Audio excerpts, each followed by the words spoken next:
Swamiji, it is a great pleasure to be at the ashram virtually. My topic is going to be challenging planets from October 2023 to April 2024. And I'm focusing mostly on challenging planets because when the planets are good, we are quite happy to do things. But when they're challenging, then we need to be cautious and careful. So I'm going to just share my screen.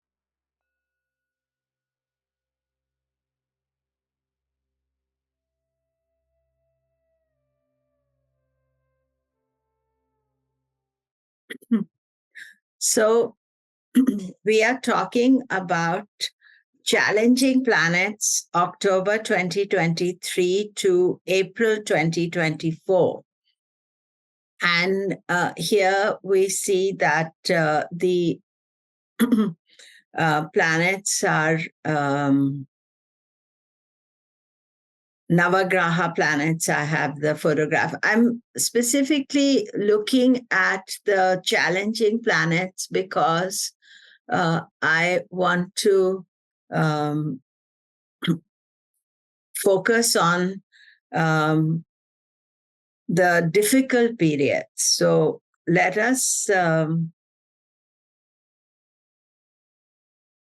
so this is me. I'm at a temple, and that behind me are the 9 planets, and my website, komilla.com.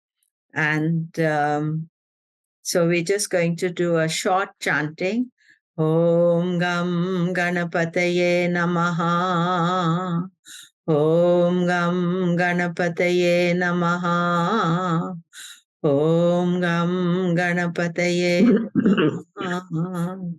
Om Gurur Brahma Gurur Vishnu Gurur Devo Maheshwara Guru Sakshat Param Brahman Tasmai Shri Guruve Namaha. Om Adityaya Somaya Mangalaya Budaya Cha Guru Shukra Shanibhyascha Rahuve Ketave Namaha.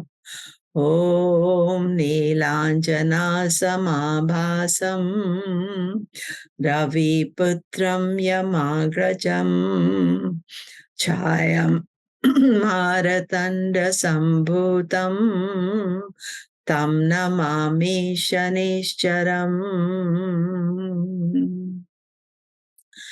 And today is Saturday, so we are chanting the mantra for Shani, Saturn. And so just a reminder to you that my courses are starting in March. So if you're interested, you can go on my website, komilla.com. And these are my books that I've written. I forgot to share last week. I have 5 books out, and you can find them from any bookseller or on my website. So challenging planets, October 2023 to April 2024. And this photograph is of the Navagrahas. And the first planet right in front is Saturn. So Saturn is the major Navagraha, we study for transit especially. So I do regular updates on planets, and the detailed videos are on YouTube, and it's a Komilla Sutton channel. So if you want to study more, I have a Twitter page, Facebook, Instagram, so you can look at all the stuff there. So planets from October 2023 to April 2024, what is going to be experienced? We want to understand the weakness of time so that we can take steps to rebalance. And this is really kind of really important factor that I spoke about it yesterday as well, that main idea is about rebalancing. And this satsang is about personal experience rather than world predictions. You see, sometimes when the planets are challenging, we know as astrologers that it's going to be a difficult time. But where this difficult time gets affected, that is something else you have to look at. So every year brings many stresses as well as opportunities. Our role is to understand what the planets are saying, to be cautious during stressful times, and take the opportunities when the times are good. Now, the thing is this, that we can be followers of astrology, and that's what I do on my YouTube channel, is tell people when things are happening and that they can work with it. But also, sometimes you need to study the subject so that you understand it more. And so planets in October are some of the most challenging, stressful and challenging in 2023. And, all of you have gone through October and experienced it. And it's not the easiest time. So that is something to, fortunately, most of it is behind us. We still have a little bit to go through. And planets in March, April 2024 is a challenging time. So that is why I thought I should talk about now and then the one that is upcoming time, so that we are prepared for it. So as far as planets are concerned, we must learn to trust what the planets are telling us and then adjust our lives accordingly. What happens is that a lot of people don't understand this importance, and they can be casual about it or not trust what the planets are. They are telling you something, and we have to trust that, because otherwise it is difficult to deal with it. So there are two types of planetary experiences. We have the personal, when planets affect us directly. There may be strong transits, but you do not experience them as they are not affecting you directly. But sometimes friends, family, world situation is difficult. So even if it doesn't affect you directly, you do feel it. For personal transits, study the Mahadasha as well. Dasha's transits make up the complete picture at any given time. And so it is important that you are paying attention to that. And so then the global transits, all transits challenging positive effect on the world. And we personally can experience them through family, friends, world issues, weather, unforeseen circumstances, travel problems, political unrest. These are shared experiences because all of us will experience it and share this experience. And know the transits as they are giving us indication of strength or weakness of time. So this is what I call cosmic planning. That means that if you know some times are just like, you check the weather map, or, the same thing, you check the planetary map. What is it telling us? And learn to cope with their effect. Instead of planets managing you, learn to manage them. Avoid doing important things on tough transit days. Avoid travel and being in large crowds. This is something I see again and again when the transits are difficult and people have planned some, big crowd. You don't know how other people are going to react, and situations can very easily go out of hand. We train ourselves to consciously experience the transits and use their energy for self-development. Difficult transits tend to disrupt efforts to improve ourselves, encourage us to repeat old patterns that can lead to suffering and sorrow. And all of you as students of yoga you are learning this anyway without uh, being aware how to um, be calm at the time of crisis. But once you add the added information of Jyotish, you can learn and understand it much, much better. So, cosmic planet and Vedic tradition. Vedic tradition is to watch the weakness of time. Remember that Vedic astrology is the eye of the Vedas. So, this was part of our fabric. And this is same for the yogis, yoga students, or spiritual aspirants, is to watch the weakness of time, as this is when we can make mistakes and compromise. Our dharma can be compromised too. We can spoil our good thinking and make wrong choices. So, this is a very important factor. And so, wait for good times to make important decisions and plan for auspicious events. So, so thing to understand is we cannot escape everything, but can improve the experience. If you're experiencing difficult transits, then it is best to do some upaya or remedies. That is a good thing to do. I am discussing the challenging times to watch for from October 2023 to April 2024. So 2023 has been a mixed year, highs and lows. October has been most challenging and the world events reflected. And sometimes it's also good to see what was happening in the last few days that you can see. So, uh, so let's start with the key planet that we are always looking at and studying is Saturn. Saturn is the significator of sorrow. His transits will bring suffering, create situations to test the mettle.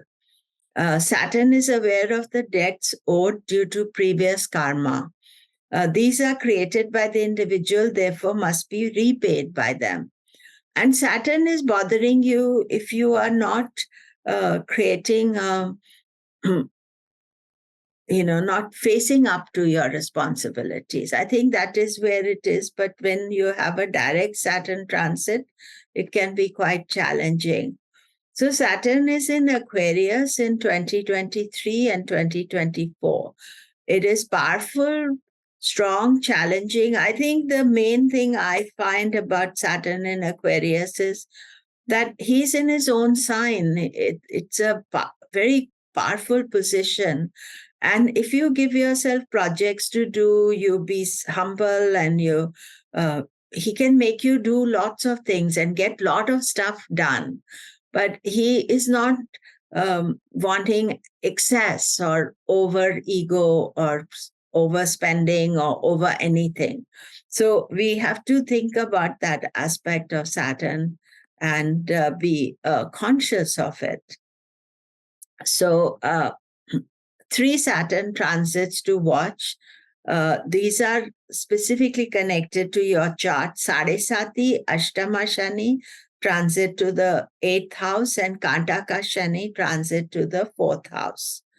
So Sadesati is Saturn's transit to the 12th, 1st, 2nd house from the moon. At present, if you have a Capricorn, Aquarius, Pisces moon, you are in Sadesati. Aquarius is in the most intense Sadesati phase. Pisces begins Sadesati in earnest in 2023. They need to be very cautious about the choices they make now, as it can impact them later when Saturn is in its intense Sadesati. So that could be 3 years later, 4 years later. But you see, if you're Pisces moon, this is specifically for moon signs.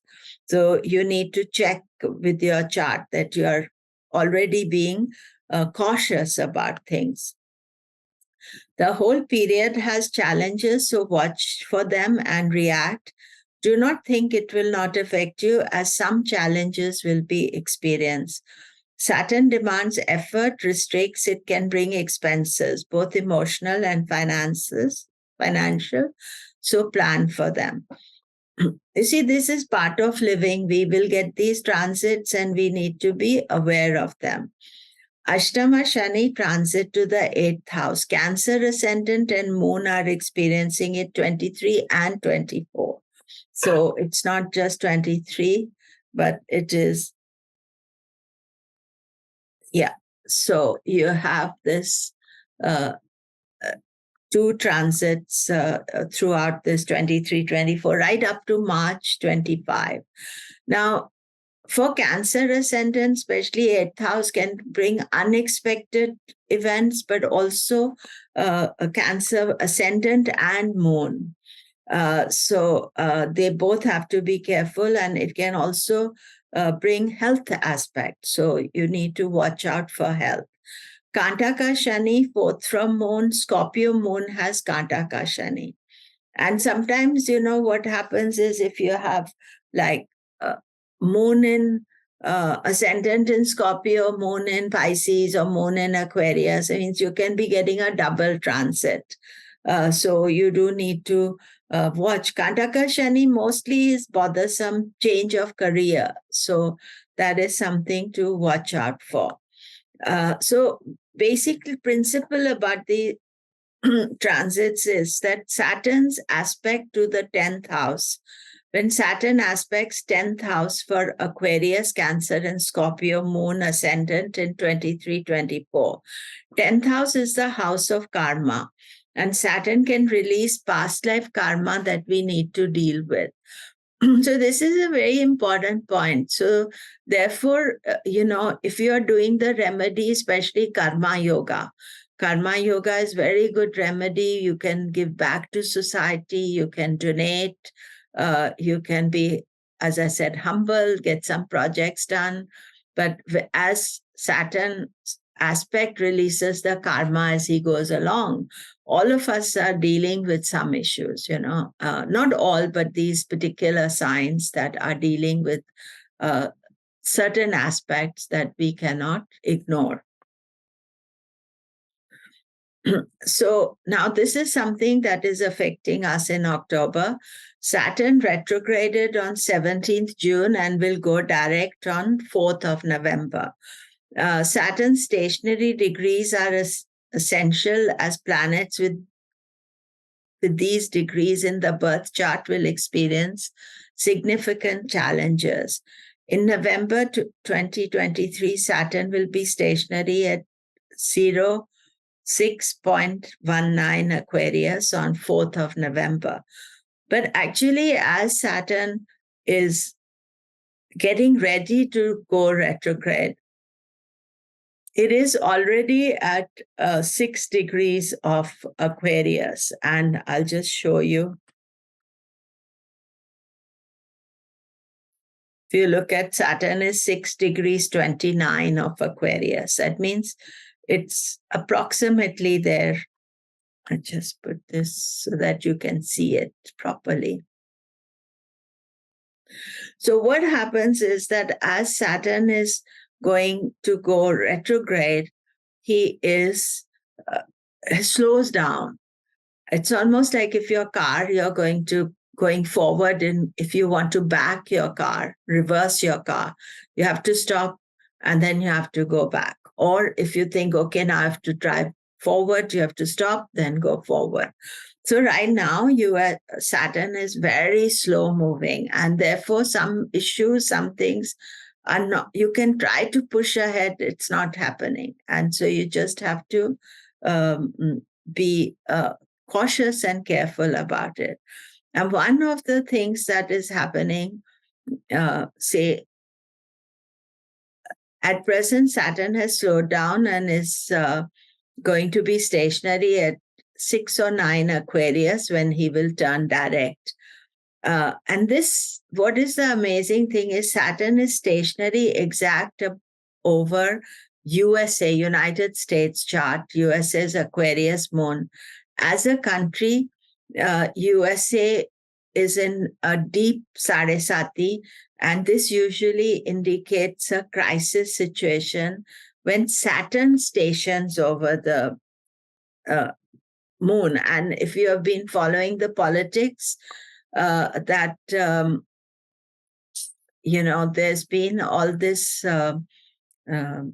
The I'm sure you're not following politics because you're at the ashram, but the house has got no speaker and they cannot seem to elect it. And this is really a very exact transit. And when I look at that in anybody's chart, when I see that they have a planet there, and I know that this is a difficult time, but I didn't know which way it would manifest. I knew that October, November was going to be challenging for USA. And there's so many other issues as well.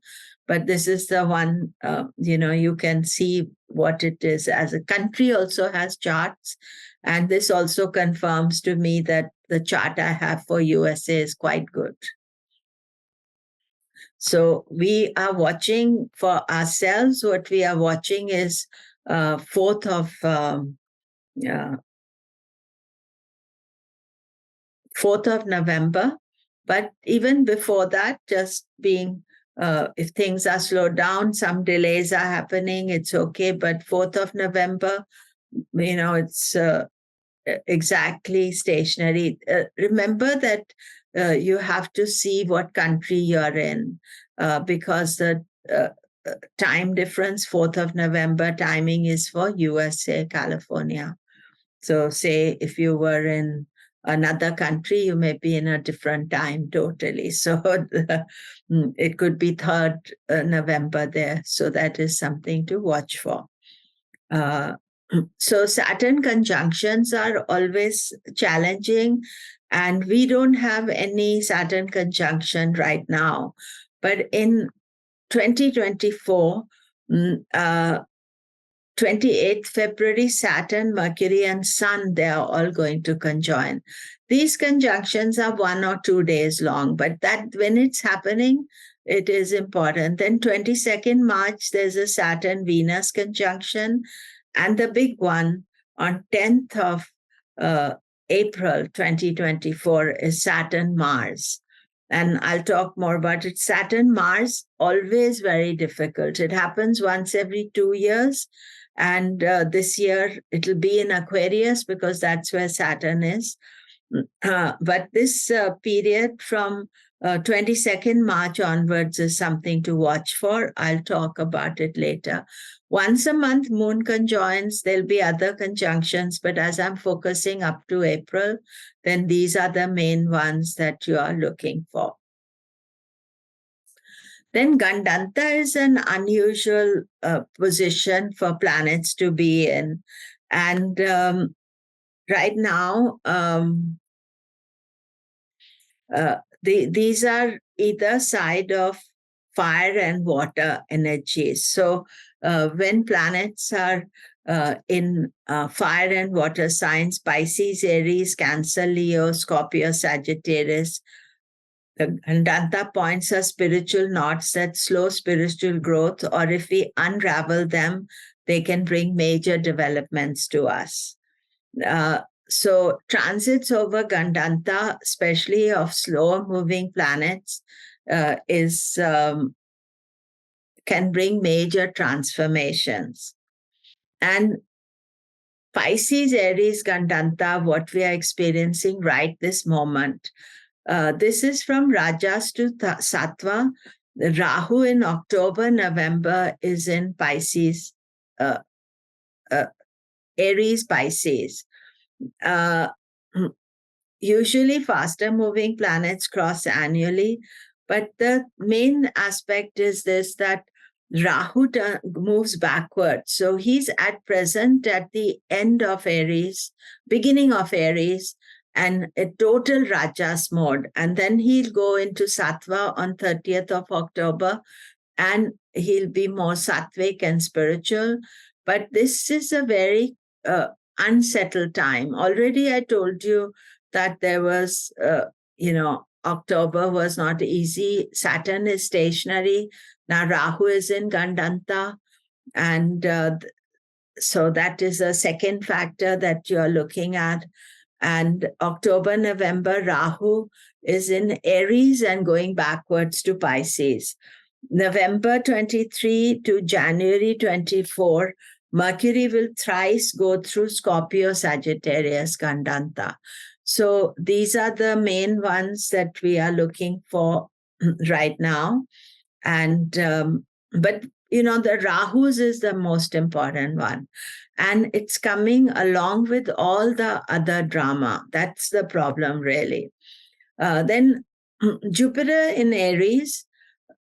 Jupiter's influence is positive, so we look forward to it. However, this year, due to Rahu's influence since April 2023 and a Guru Chandala yoga by transit, we are not able to fully get the blessings of Jupiter. So, you're looking for what to get the blessings, and then Jupiter is not giving that. So 26, 27 May, this is already gone. There was Jupiter Rahu conjunction, transit Guru Chandala yoga. And last time this yoga was in 2006. So this is quite significant. 2016, sorry. It happens once every 7 years. And Jupiter Rahu remain together to October 30th, but their conjunction is a separating one.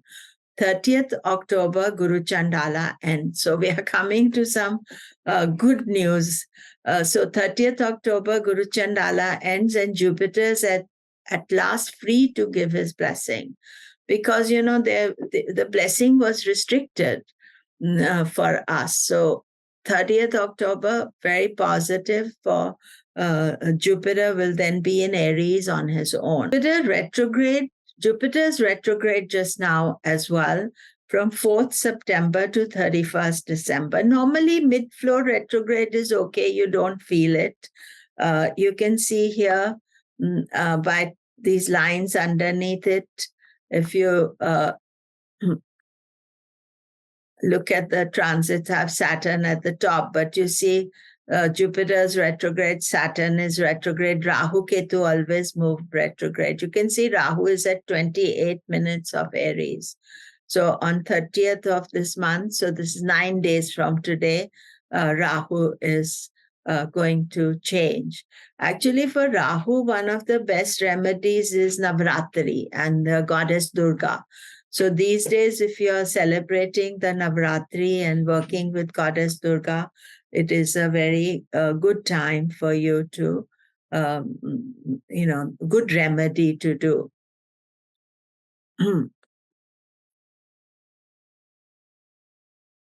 Then Rahu Ketu, they are the most important aspects that we are studying. So in 2023, Rahu Ketu are in Aries, Libra to October. So on 14th October to 14th November, Rahu will go over Gandanta in Aries, Pisces. 30th October, Rahu Ketu retrograde to Pisces, Virgo. I use mean node, true, and mean node change signs on different days. That's just a technical information for you. As far as Rahu Ketu transits are concerned, Ketu is tougher than Rahu, although exact Rahu transit will increase anxiety and worry. Crises happen if there is an exact opposition in your chart. Rahu Ketu transit at the same time. So let's say you have moon at 0 degrees of Aries and Mercury at 0 degrees Libra. That means Rahu Ketu are exactly opposite them at this time. Then Ketu conjunctions in 2023.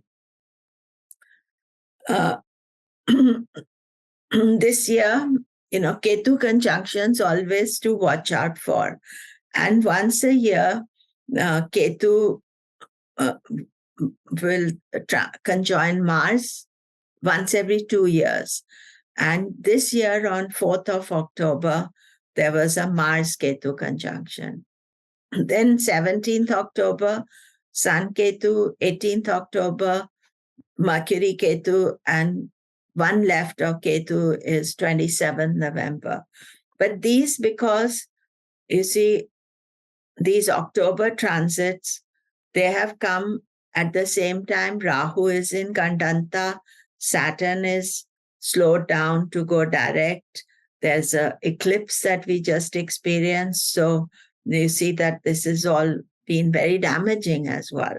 World instability. You see these transits, when they bunch together, that is the difficult aspect. And so 30th October, Rahu Ketu move into Pisces Virgo axis.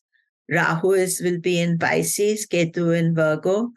Eclipses will be in this axis, indicating changes for Pisces Virgo. Doesn't necessarily mean that they are negative changes, but it means that there will be some changes for Pisces Virgo, and that is something to watch out for. And then eclipses, every year the eclipses take place. They're twice either side of the year, 6 months apart. All planets, Lagna, can experience eclipses once every 9 years or so. The main thing to understand is if eclipses exactly on our important points and the connection directly on problem areas, and combined with other challenging planets, dashas, to create a crisis. Now,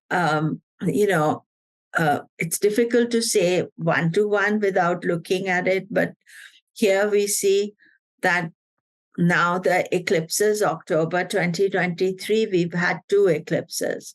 So that's the problem. All the Ketu conjunctions, and this was a Ketu eclipse as well. And March 2024, the 2 eclipses visible in USA and are known as the Great American Eclipses. So America, not just USA, Canada, USA, rest of Americas as well. But the thing is that these eclipses there was one eclipse in 2017, which was visible coast to coast USA. The 14th October eclipse started in Oregon, ended in Texas, but it is visible here in I'm living in Brentwood near San Francisco. So it was not fully visible, partial eclipse, because it's almost 1,000 miles up where the eclipse was visible fully. But it was, very strange energy on that day, and really quite difficult. And then the last of these Great American Eclipses, 8th April 24. And what I was saying also, that US is having exact Sarasati just now, and we have the eclipse visible in USA. And so all these things are kind of dramatic situations that can even engulf a country or the world. So these eclipses, whether they're visible or not, they are very unsettling, coming with other aspects. So the eclipses, one sec, these are the 23 eclipses, and we have a partial lunar eclipse now, not full. It's not going to be visible here in USA on 28th of October, 13, 14 this is my time here in California time, you could say, West Coast time, USA. And you see there's a partial eclipse. So there's still the energy. Rahu is in Gandanta, Saturn is stationing. So still things to be careful about. But main thing is this, that once the eclipse is over, then Rahu Ketu also change signs. So this eclipse is in Aries, lunar eclipse. So lunar eclipse always takes place at a full moon. So what about next year's eclipses? So these are 2024. There's a eclipse on 25th of March, and that is a lunar eclipse, and 8th of April is a total solar eclipse. And this also, you can see here, it's 11/17, so solar eclipse is going to be visible here in USA. And that's the third of the great eclipses. And then there's an eclipse on 17th. September and 2nd of October, but we're not discussing that part. I'm actually going to be doing a seminar on it somewhere in January about 2024 planets. But as Swamiji asked me, then I have, started this is the first time I'm talking about 2024 here. So now March and April 2024. And that's what I wanted to talk to you is also that they are challenging months. So almost from now, November to March, little bit in February, there's a difficult point, but they are quite easy months. But then again, March comes, and March, April 2024, eclipses in Virgo, Pisces. 22nd March is Venus Saturn conjunction. So it's almost like telling you from before that now these are the conjunctions happening. So 22nd March, there's a Saturn Venus conjunction. 25th March is a lunar eclipse. 8th April is a solar eclipse, and 10th April is a Saturn-Mars conjunction. Now here you can see that especially 8th to 10th April is very fraught because we have the solar eclipse and Saturn-Mars conjunction. When they combine together, that's the problem. And Saturn-Mars, that's in Aquarius, solar eclipse is in Pisces. So they're not even in the same sign, but it's just one of those things that we do need to watch for.